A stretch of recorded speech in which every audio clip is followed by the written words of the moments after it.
And we're going to do this kind of on a regular basis. There's a lot of people write me about the book of Revelation. And we do teachings on the book of Revelation every Sunday evening at 7:30. So if you want to get in on it live, what we're going to do is starting tonight. We're going to start with the book of Revelation, but not like you've ever heard it. You've heard the violence and Armageddon and all the dragons and demons. We're going to go beyond the mystical meaning as it was intended. You see, the book of Revelation is written to cover a beautiful love song. The book of Revelation is not about countries at war and dropping bombs. The war that it refers to is the war that goes on within you, your mind, the thoughts of your mind. And you're going to find how to get in control of yourself. You're going to find how your body works. The book of Revelation is a book about the human body and the human mind. It has nothing to do with outside things. It's mystical. It's spiritual. And it's written in such a way as to hide it from those who would interpret it literally. Those who do not meditate will never be able to understand the book of Revelation. And of course, as you know, in all the years that you've been studying religion, the book of Revelation has revealed nothing to anybody. And the way that you can really tell that it hasn't revealed anything to anybody is because the ones who come on television and interpret it talk about a God who's going to destroy the world with bombs. And Jesus is going to come back in a hail of bullets and all of this nonsense. When those are symbols of really the Christ consciousness within you that rains down fire or spirit power to destroy the earth or destroy those things which are trying to destroy you, the thoughts of the human mind. Get yourself, if you have a King James Bible, if you don't have it, get one so that we can continue with you in the future. But get yourself a notepad and some paper, okay? Because I think you're going to find this so interesting. You're going to want to follow along with us. And I think you're going to, for the first time in your life, understand the book of Revelation as the only way it could be. A love message from God to you, which has been totally missed by Christianity. Okay? We're going to start right at chapter 1, the revelation of Jesus Christ to St. John. And that's the first thing you want to try to understand. This revelation is from Christ. In other words, it's a book of statements from that which is Jesus Christ, the Christ consciousness, talking to that which is within you, describing, letting you in on the truth, the real secrets of life and what life is about. So if you're ready to start, you'll turn yourself to chapter 1 of the book of Revelation. Let us get going on an adventure that you're going to just love and be thrilled about. The book of Revelation is going to come alive to you, but interpreted through the mysticism of the East as it was written. Are you ready to go? All right, let's go to chapter 1, the revelation of Jesus Christ. And this is chapter 1, verse 1, which God gave unto him to show unto his servants things which must shortly come to pass. Now remember, this is written 2,000 years ago. Things which must shortly come to pass. Christianity saying they still haven't come to pass. They have, and I'll show you how. And he sent and signified it by his angel unto his servant John, who bare record of the word of God and of the testimony of Jesus Christ and of all things that he saw. Blessed is he that reads and they that hear the words of this prophecy and keep those things which are written therein, for the time is at hand. Now isn't that something? Right away, in the first 3 verses of the book of Revelation, you see something. The time is at hand. That's written 2,000 years ago, and the religionists and Bible teachers today who interpret it literally are still saying the time is at hand, or the time is coming, or it hasn't come yet. Remember, it was at hand 2,000 years ago. Now, that's, I think, the most important statement in those 3 verses. The time is at hand, and that refers to the eternal now. Okay? This isn't a prophecy of something that happens in the future. It's saying to you that if you'll get into this book mystically, begin to understand the deep, holy, secret place within you, then the time is at hand for you to be the beneficiary of this revelation. Okay? Now, in verse 3 it says, blessed is he that reads and keeps the words of this prophecy. The word prophecy, as used by the ancients of the East, did not always mean future. It meant any writing. It could mean a sermon. It could mean a lecture. It could mean a poem. It could mean a song, as well as a statement of the future. So try to keep that in mind. We've got to start to understand words as the Eastern people use them 2,000 years ago in a different context than we understand them. And in saying the time is at hand, as it says in verse 3, we realize that any individual, and that means right here in 1989, any person who qualifies by following the deeper, higher path into the mysteries, which is the higher mind, the right hemisphere of the brain, the higher consciousness, any person may experience the light of this revelation or the light of this unveiling. See? Because when you begin to follow and obey what Jesus Christ said, seek the kingdom within, raise your consciousness, dwell in the right hemisphere of the mind through meditation, then it says the time is at hand. See? You can't go as a mob. You can't go as a group. You can't follow a whole gang or a church or a denomination. This is yours. This is for you. And you can, right where you're sitting, this can come alive to you as it will when you follow with me over the weeks as we do the book of Revelation. Okay? So let's take a little deeper reflection as we look at this and understand that these are Jesus' words. Jesus, having risen above the lower consciousness, the lower physical nature through crucifixion, is instructed in the highest of the higher consciousness, having conquered the lower nature. See? Now, if you look here in verse 1, it says, the revelation of Jesus Christ, which God gave unto him to show unto his servants. His servants. And what's that saying is that our carnal mind, that thing in here, which accuses you, that thing which puts you into depression, that carnal mind which puts you into fear and into hate and separates you into denominations from other people all over the world, that thing must become the servant of the Christ nature and follow instructions from a higher frequency, from a higher consciousness, from a higher nature. See? If you're going to arrive at the higher realm, then that lower thing has got to get into the habit of being obedient, and as you go up into the higher realm in meditation, you will bring down instructions from the upper room, from Mount Zion, that will be fed into the lower realm to a point where the human mind, which is actually controlling you, will now be a servant of you. It'll be a servant of the Christ who dwells within you. Do you understand this? In other words, what that's saying is that the messages which will come through meditation, through the higher consciousness, will come down into your psyche and then filter into your lower mind, and then your lower mind will begin to act out the love, act out the healing, act out the compassion, act out the forgiveness of the instructions that come down from the higher mind. That is coming from Christ consciousness, which is located in the right hemisphere of the brain. And so what it's saying here is that as we get into this, then, the carnal mind, the earthy mind, will turn into be a servant rather than directing you into all the chaos it has. And this is the very first step, enlightenment, and bringing you into a realization of what's going to happen here. This is a really exciting time for you. Okay? The incarnation, in other words, the Christ consciousness of the servant, must be done quickly. Okay? And that's what it says here. It says, to show unto his servants, Revelation 1:1, things which must shortly come to pass. You see? It must be done quickly, shortly. And don't confuse this with earth time.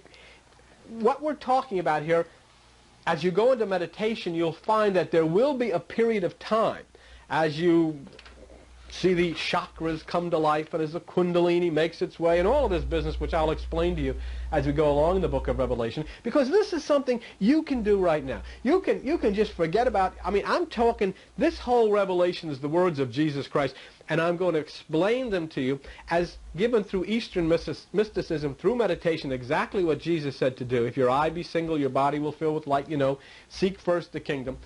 All of these things which come through meditation, you will have, and you will be able to manifest without any cost to you whatsoever. It won't cost you a dime, without going anywhere, getting big bus trips to crusades or anything like that. When you're lying in your hospital bed or whatever, or on your deathbed, that's a long time from now, you're all by yourself, folks. You're not with a denomination. You're not in a crusade. This is a one-on-one situation. And your whole consciousness now must be renewed and come to life one-on-one. Okay? Let me read verse 3 again, chapter 1 of the book of Revelation. Blessed is he that reads, and they that hear the words of this prophecy, and keep those things which are written therein, for the time is at hand. Okay? That means that here now, when it says here, get into meditation yourself. Begin to understand. It's a dedication on your part to penetrate the mystical meanings of this book, okay? For these aren't mere words. These are what are called esoteric thoughts from the divine. Esoteric. You might want to write that word. E-S-O-T-E-R-I-C. Esoteric means that which is within. Exoteric means that which is without. And here is where we are going to try to understand things above the mind, and you will be able to. You'll be able to understand not the letter, but the spirit. Remember the Apostle Paul said, be not a minister of the letter, for the letter kills, and it sure does. But be a minister of the spirit, for the spirit gives life, and it sure does. Now, one of the interesting things as we started this, I was talking to a fellow the other day, and he said, but I understand a lot of what you're saying. But you have to understand, he said, you've got to obey the commandments. You've got to love your neighbor. See, he started giving me the law of God. Love your neighbor and do good and do all of these things. But he forgets one very important thing, and this is what Christianity has totally forgotten. If you look in the Bible to the book of Romans, and go to Romans chapter 8, Romans chapter 8, and verse 7, what does it say? It says, the carnal mind is enmity against God. It is not subject to the law of God, neither indeed can it be. That's what Christianity misses. That's what your pastor never told you. That's what your church hasn't told you. Your human mind cannot be subject to the law of God. It cannot obey the law of God. And you know that. You can get just as holy as you want in a crusade or in a church or wherever, and come out and your mind is on fire with all kinds of stuff that is just damaging to you, accusations against other people, stress and anger that just manifest all by itself. And that's why meditation is so necessary. That's why Jesus said, if your eye be single. That's why he said, take no thought. That's why you must receive your instruction from the higher divine mind, not the lower carnal mind, okay? That instruction that comes from the higher divine mind is above the carnal mind, which can obey the law of God, see? Let me just, the book of Revelation is on tape, all right? And if you'd like to catch up that way, I try not to go fast, but we only have a half hour. And you can, it's so difficult to cover much, but there is so much exciting. You're going to find in the book of Revelation how all of these words cover up what is your pituitary gland, your pineal gland, the endocrines of the body, the glandulars of the body. I mean, the whole thing. And it's all about bringing this into an inner harmony so there is peace on earth, meaning that there is peace within you. And when there is peace within you, there will be peace outside of you. When there's peace within you, then there can be peace in your family. There can never be peace in your family. There can never be peace in the universe or on this planet Earth until the mind within is renewed by the higher divine consciousness. Okay? So this is what you're going to find as we study together the book of Revelation. You're going to find nations and personalities playing the parts which relate to your inner body and your astral consciousness. I mean, this entire book of Revelation is about your insides. It has nothing to do, as I said, with God dropping bombs on anybody. That's ridiculous. I don't even know how people could sit in churches or turn on TV and listen to these people say, Armageddon's coming, God is going to blow up Russia, or whatever stupid stuff they say. God is love. Love is not capable of blowing up anything. The only thing love is capable of hurting is that which is hurting you. And that's what you're going to find out as we begin to understand this love message of Revelation. And to you out there who resolutely pursue the path of divine consciousness, there will come this mind of immortality and spiritual birth beyond anything you could ever dream. You talk about being born again. I'm not talking about walking an aisle and saying some words that somebody wrote. I mean being born again. I mean a new mind, living, having the right hemisphere, the dormant brain cells of the right hemisphere start to come alive. That's being born again. The struggles may come against you as they always have, but your reaction to them will be totally different because your mind will be renewed. That's what Revelation is going to show you. It's a matter of concentrating upon the internal inner self, that which is internal and that which is eternal, and not the external self that is under the rule of change and death. Let's go to Revelation chapter 1, verse 4. I hope you're reading it with me, okay? John, to the 7 churches which are in Asia. Grace be unto you, and peace from him which is, and which was, and which is to come, and from the seven spirits which are before his throne. Now remember, as you enter into the book of Revelation, it's loaded with numerology. Loaded with numerology. All of these numbers have a meaning. They mean something, okay? The seven churches, now get with me here, you might want to make notes, are symbols of the seven spinal centers, which are called chakras. C-H-A-K-R-A-S. That's an Eastern Hindu word. They are within you. They start at the base of the spine. They work their way up the spine to that which is the pituitary and the pineal gland. Those are the seven seals. Those are the seven churches. Those are the seven chakras. Okay? And they line up exactly in our Christian book of Revelation with that which is the ancient Hindu and the ancient Eastern Sanskrit descriptions of the seven chakras. So it's very, very important that you begin to understand this. Remember, this is not a Christian book. Okay? The book of Revelation takes from the most ancient. It takes from the ancient Hindu. It takes from that which is the Kabbalah. And it's formulated for an entire understanding of that which is the spirit. See? And what I am telling you is that what was the ancient belief was that as each one of these seven churches or seven chakras, the seal is opened, you then elevate your consciousness to a higher realm of understanding with God. In other words, you climb the stairs to the upper room. The seven chakras are the seven steps that bring you from the basement, so to speak, to that which is the upper room. The seven spirits are breaths, and breaths in mysticism in the Bible are always that which is the life spirit. They are the life centers. And those life centers in you are either going to bow to the God within you, which is the Christ consciousness in the upper room, or they're going to bow to the ego, which is the lower carnal mind, or the left hemisphere of the brain. They were originally chosen because visible to the ancient people were the seven planets that circle the sun. There were only seven visible to them, and they used those through the inspiration of the Holy Spirit to represent the seven chakras, the seven centers, the seven nerve centers, okay? Let's look at Revelation 1:5 now, okay? And from Jesus Christ, who is the faithful witness, and the first begotten of the dead, and the prince of the kings of the earth, unto him that loved us and washed us from our sins in his own blood. Revelation 1:5. Now, Jesus Christ is referred to here as the faithful witness, okay, because he is the Word. Now, that doesn't mean the Bible. The Word does not mean the Bible. It means that which is the life within you in the higher consciousness. It means that which is the God part of you, which functions within you, and when you awaken it, it begins to send down, which are divine messages from the right hemisphere of the brain, instead of that which is the carnal messages and the intellectual messages which come from the carnal or the left side of the brain, okay? His true home is in the realm of life spirit, see? And he witnesses his experience within.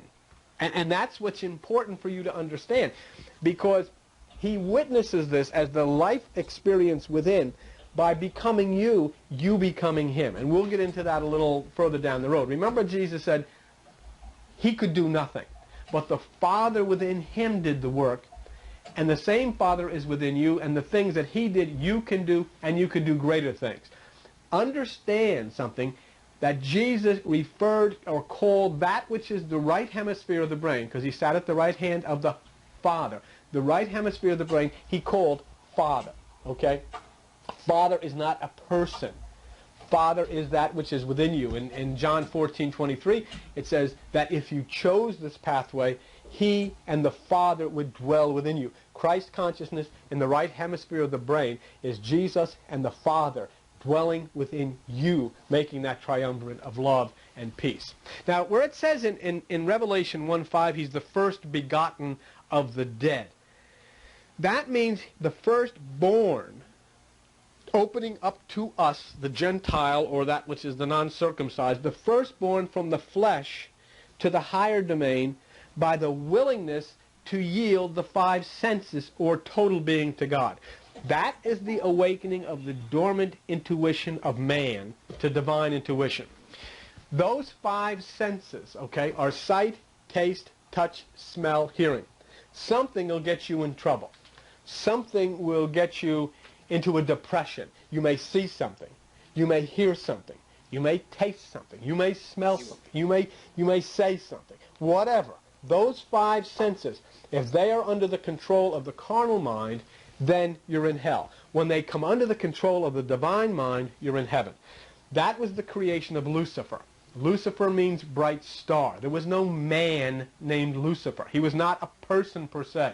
The Bible gives him the name of Lucifer because it means bright star, and the bright star has 5 points, the symbol of that star. And the 5 points represent sight, taste, touch, smell, hearing, the 5 senses. When they are under the control of the higher nature, that's Lucifer, that is divine.